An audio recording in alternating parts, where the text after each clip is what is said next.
हमारे एक मरहूम दोस्त थे जिनका नाम फ़रहान था। 2008 में उनका इंतकाल हो गया था।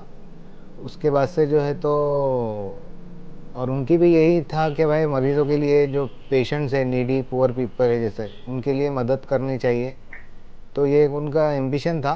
तो उनके ये ख़्याल को जो है ना हम लोगों ने पूरा किया इस अल फरहान मेडिकल फाउंडेशन को स्टार्ट करके। हमारा ट्रस्ट सालाना 35 लाख के आसपास दवाइयाँ या हॉस्पिटल का बिल या ब्लड, इसके ऊपर जो है तो हमारा सालाना 35 लाख के आसपास खर्चा होता है। जी अल्हम्दुलिल्लाह, ट्रस्ट का हर साल ऑडिट होता है। पिछले 13 साल से हमारा जब से रजिस्ट्रेशन हुआ है, जब से इसका ऑडिट हो रहा है। अल्हम्दुलिल्लाह अल फरहान मेडिकल फाउंडेशन हर साल पिछले 13 साल से एक मेगा ब्लड डोनेशन कैंप हम हर साल ऑर्गेनाइज़ करते हैं और पूरे 13 साल में तकरीबन 10,000 के ऊपर हमने अभी तक ब्लड बैग जमा कर चुके हैं। नहीं, ऐसा नहीं है। हमारे ट्रस्ट से सिर्फ मुसलमान को मदद होती है ऐसा नहीं है, कई नॉन मुस्लिम्स को भी मदद होती है। अभी आज ही का केस है ये गोविंद गंगाराम बोल के हैं।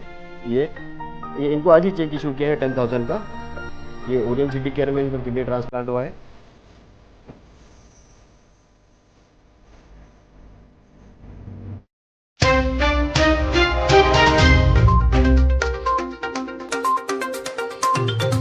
वर्ल्ड हेल्थ ऑर्गेनाइजेशन की रिपोर्ट के मुताबिक भारत दुनिया की तेजी से उभरती हुई एक इकोनॉमिक ताकत है, लेकिन इसके बावजूद भारत का हेल्थ सिस्टम अभी भी दूसरे देशों से काफी पीछे है।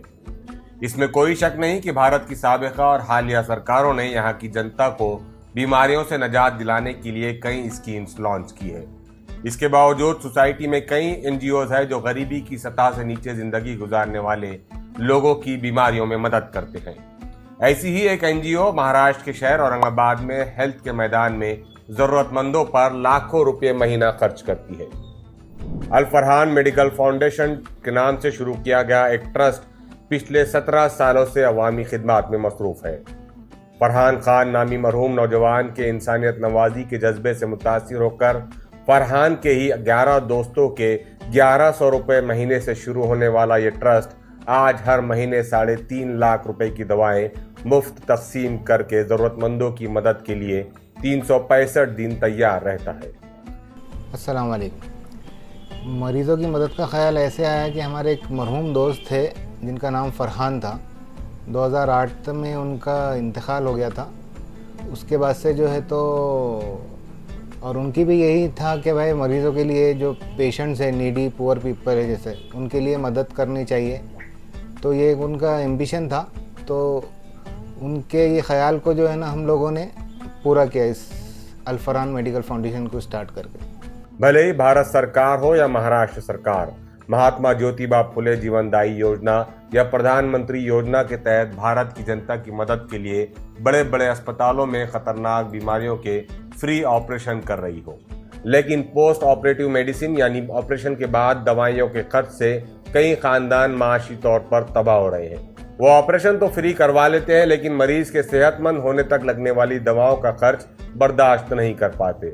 अक्सर ऐसे खानदान खर्च न उठाने की वजह से अपने रिश्तेदारों को खो देते हैं या फिर खर्च उठाते उठाते खुद फाइनेंशियली तबाह हो जाते हैं। ऐसे दौर में अल फरहान मेडिकल फाउंडेशन जरूरतमंदों को ऑपरेशन के बाद मेडिसिन पहुंचाने का फरीजा अंजाम दे रहा है। अपने तालिबे इल्मी के दौर में अपने पॉकेट मनी से 100 रुपए महीना जमा करने वाले 11 नौजवानों के जज्बे, हौसले और ईमानदारी को देखते हुए वक्त के साथ साथ और भी कई डोनर्स जुड़ते गए और आज माशाल्लाह ये ट्रस्ट सालाना 35 से 40 लाख रुपए की दवाएं गरीबों में मुफ्त तकसीम करता है। अस्सलाम वालेकुम। हमारा ट्रस्ट सालाना 35 लाख के आसपास दवाइयाँ या हॉस्पिटल का बिल या ब्लड, इसके ऊपर जो है तो हमारा सालाना 35 लाख के आसपास खर्चा होता है। दवाओं के अलावा इस ट्रस्ट के जरिए इंसानियत की मदद के लिए एक और अहम काम किया जाता है। सालाना ये trust blood donation camp organize करता है जिसमें 1000 से ज्यादा नौजवान अपना खून डोनेट कर रहे हैं और ये सिलसिला पिछले 13 सालों से चल रहा है। एक अंदाजे के मुताबिक 10,000 से ज्यादा लोगों की खून की जरूरत को इस ट्रस्ट ने पूरा किया है। अल्हम्दुलिल्लाह अल फरहान मेडिकल फाउंडेशन हर साल पिछले 13 साल से एक मेगा ब्लड डोनेशन कैंप हम हर साल ऑर्गेनाइज़ करते हैं और पूरे 13 साल में तकरीबन 10,000 के ऊपर हमने अभी तक ब्लड बैंक जमा कर चुके हैं और तकरीबन डोनेशन जो है घाटी को फराहम करते हैं। और कुछ जगह कुछ हॉस्पिटल्स में घाटी में जैसे प्लेट्स वगैरह अवेलेबल नहीं रहते हैं तो कुछ प्राइवेट हॉस्पिटल्स को भी हम ब्लड डोनेशंस देते हैं। ऐसा नहीं है कि इस ट्रस्ट के पास लोग आते हैं और ये ट्रस्ट उनकी मदद कर बैठता है।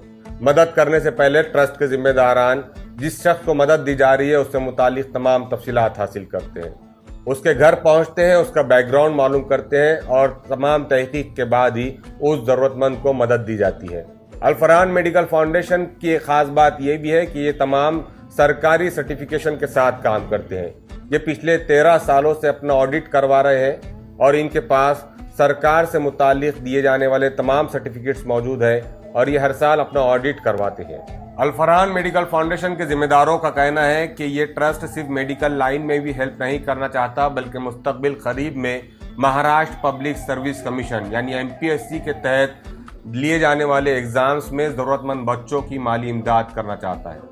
इनके जिम्मेदारान का कहना है कि यह आने वाले साल में चंद बच्चों को एडॉप्ट कर महाराष्ट्र पब्लिक सर्विस कमीशन के इम्तिहानात के लिए तैयार करेगी। उनका मानना है कि अगर सिस्टम में मौजूद गड़बड़ियों को दूर करना है तो सिस्टम में ईमानदाराना लोगों को भेजना जरूरी है और इसी मकसद के तहत अल फरहान मेडिकल फाउंडेशन आने वाले दिनों में महाराष्ट्र पब्लिक सर्विस कमीशन के लिए कुछ तलबा को स्पॉन्सर्ड करने जा रहा है।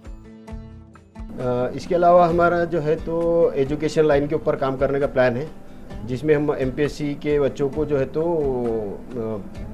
स्टडीज़ का खर्चा और उनका जो है तो वो अडॉप्ट करने का प्लान है हमारा इंशाल्लाह। और बाकी कुछ बच्चों को हमने इस साल भी हेल्प किए हैं, 4 बच्चों को जो MPSC के नहीं थे बट मेडिकल लाइन के ऊपर है तो उनको हेल्प किया है हमने। बहरहाल औरंगाबाद समेत पूरे महाराष्ट्र के अहले खैर हजरात से दरख्वास्त है कि इस कार्य खैर में वो हिस्सा बने, इसलिए कि अल फरहान मेडिकल फाउंडेशन की तरफ से किए जाने वाले तमाम कार्य खैर का रोज़ अव्वल से लेकर आज तक पूरा रिकॉर्ड मौजूद है और ये नौजवान खुद पेशेवाराना तौर पर बहुत मजबूत है।